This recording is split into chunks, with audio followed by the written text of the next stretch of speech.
Welcome back, dear friends, to the Crimson Academy's course on the Kitáb-i-Iqán. We're covering paragraphs 17 through 20. In paragraphs 17 through 20, Baha'u'llah explains how the Jews called Jesus an impostor and crucified him, as they expected him to literally fulfill the signs given in the Bible for the coming of the Messiah. As a result, God extinguished the spirit of faith in the Jews. Baha'u'llah then describes that in Islam, the book and the cause of Jesus were confirmed as Muhammad called himself Jesus. This reflects the double station of the manifestations of God, the station of unity and the station of distinction. Here are some key points in these paragraphs. The signs mentioned in the holy books proving the appearance of the next manifestation of God are allegorical. The spirit of faith proceeds from the breath of the Holy Spirit, and through a power born of God, it becomes the cause of everlasting life. The tablet referred to by Baha'u'llah in paragraph 18 is Jawhar al-Asrar, and was revealed in Arabic in Baghdad. The manifestations of God have two stations: the station of distinction and the station of unity. The station of distinction is the human station. As humans, every manifestation of God has individual and unique characteristics that are different from manifestation to manifestation. The station of unity is the station of prophethood. As prophets, all the manifestations of God reflect the same attributes, which are the attributes of God. Hence, these attributes are common among all the manifestations of God. In paragraph 17, Baha'u'llah describes how the Jews rejected Jesus. The Jews were eagerly waiting and praying every day for the coming of their Messiah. However, when Jesus revealed his station as their promised one, they opposed him, called him an impostor, and eventually crucified him. The Jewish religious leaders claimed that the signs mentioned in the Torah for the coming of Messiah were not realized. Hence, to them, Jesus was a liar. Abdul-Baha describes the signs and arguments of the Jews as follows. The Messiah should come from an unknown place, yet we all know the man's house in Nazareth. And can any good thing come out of Nazareth? He shall rule with a rod of iron, that is, he must act with the sword. But this Messiah has not even a wooden staff. He must sit upon the throne of David and establish David's sovereignty. Now far from being enthroned, this man has not even a mat to sit on. The promulgation of all the laws of the Torah, yet this man has abrogated these laws and has even broken the Sabbath day, although it is the clear text of the Torah that whosoever layeth claim to prophethood and revealeth miracles and breaketh the Sabbath day must be put to death. In his reign justice will be so advanced that righteousness and well-doing will extend from the human even to the animal world. The snake and the mouse will share one hole, and the eagle and the partridge one nest.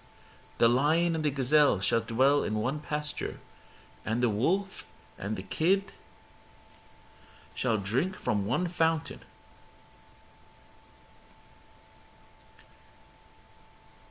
Yet now injustice and tyranny have waxed so great in his time that they have crucified him. In the days of the Messiah, the Jews will prosper and triumph over all the peoples of the world. But now they are living in the utmost abasement and servitude in the empire of the Romans. This is from selections from the writings of Abdul-Baha, pages 44 through 45. The David mentioned in item C, where he says, he must sit upon the throne of David and establish David's sovereignty. Now far from being enthroned, this man has not even a mat to sit on. The David mentioned here is the father of King Solomon, who lived in the 10th century BC. In the same tablet, Abdul-Baha points out that the recorded signs did come to pass in the manifestation of Christ, although not in the sense which the Jews understood, the description in the Torah being allegorical. For instance, among the signs is that of sovereignty.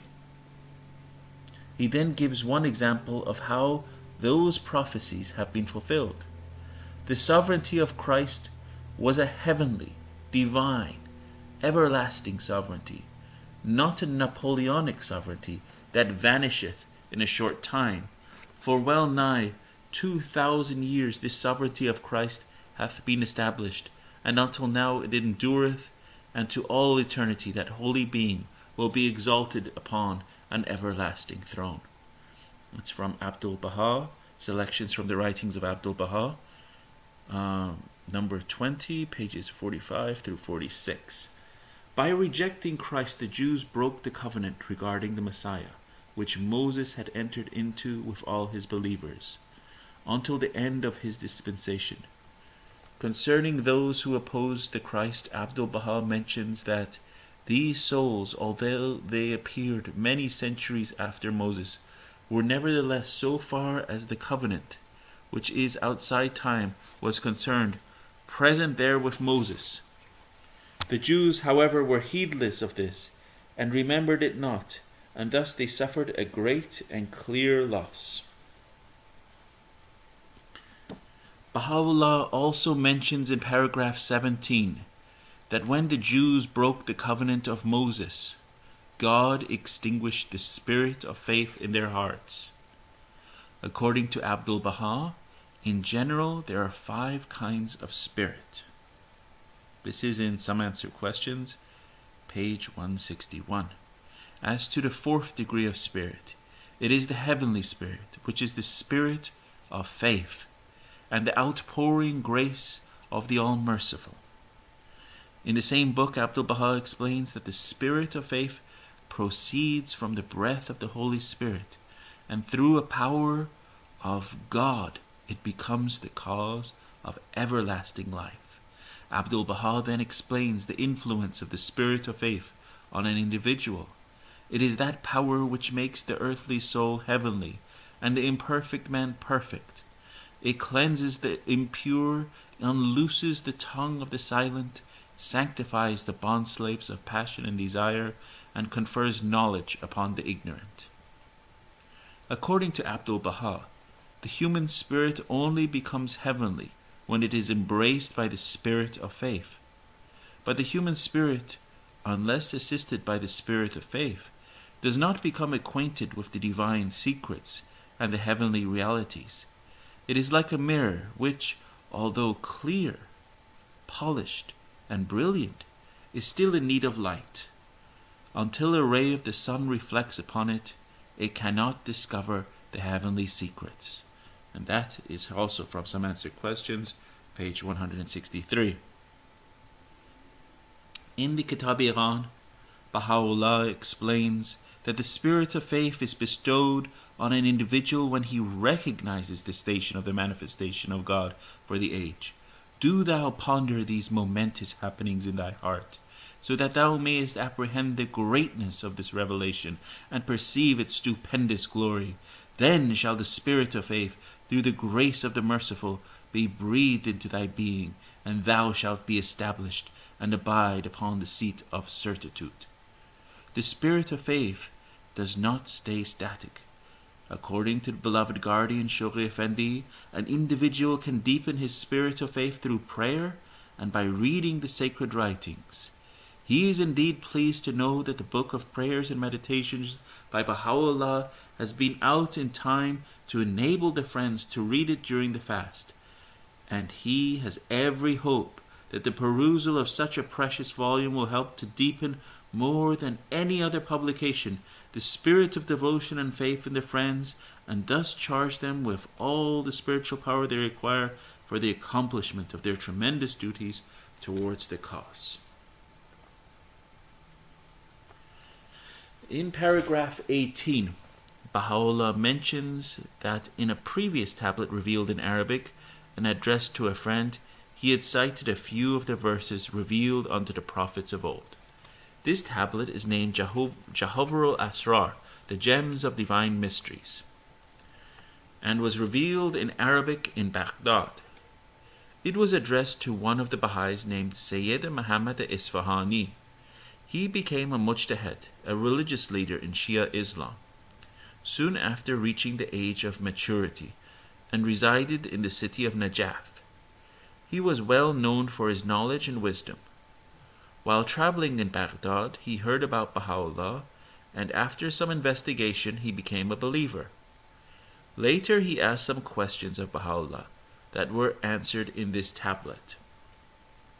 This Sayyid Muhammad al-Isfahani is different from the Sayyid Muhammad al-Isfahani described by Shoghi Effendi as the Antichrist of the Baha'i revelation. The latter was a man of corrupt character and great personal ambition, who induced Mirza Yahya to oppose Baha'u'llah and to claim prophethood for himself. Although the latter was an adherent of Mirza Yahya, Sayyid Muhammad was exiled with Baha'u'llah to Akka. He continued to agitate and plot against Baha'u'llah.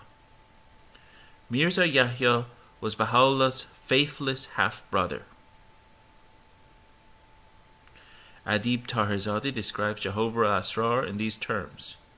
The Jawahir al-Asrar must have been revealed while Baha'u'llah's enemies were actively plotting against his life, for in it he speaks briefly of the sufferings which were inflicted upon him, and mentions the machinations of those who were intent upon banishing or assassinating him. This outstanding tablet deals with many subjects, unravels many mysteries, reveals the meanings of several passages in the holy books of older religions, and gives some of the noblest counsels for man's spiritual advancement. In part, it resembles, though not on a mystical level, some of the features of the Seven Valleys. In paragraph 19, Baha'u'llah cites the following two statements from the Bible, in which Christ addresses his disciples. Ye have heard how I said unto you, I go away and come again unto you. This is from John chapter 14, verse 28. And I go, and another will come, who will tell you all that I have not told you, and will fulfill all that I have said. Baha'u'llah points out that both of these statements have the same meaning. We can perceive it when we reflect on the manifestations of the unity of God with divine insight. In paragraph 20, Baha'u'llah interprets the meaning of the two statements from Jesus. Initially, he highlights the unity between Jesus and Muhammad, the Prophet of Islam. In the Quran, Muhammad has recognized the divine station of Jesus, confirmed his cause, and has attested the truth of his book. Muhammad has also called himself Jesus. This testifies to the unity of Muhammad and Jesus and the common source of their revelations. In view of such unity, Muhammad could be considered as a return of Jesus when he said, I go away and come again unto you. This is similar to the sun rising today that can claim to be the same sun as that of yesterday, or representing a different sun when the sequence of time is considered. Such interpretation becomes more meaningful when different stations of a manifestation of God are considered. According to Abdul Baha, a manifestation of God has three stations. This is from Some Answered Questions, page 172. The first station is physical, that is, phenomenal. The second station is the rational soul, or the human station that he shares with other human beings. This is also phenomenal. In these two phenomenal stations, each manifestation of God is an individual with unique and distinctive characteristics and features. He has a different name and a different life story.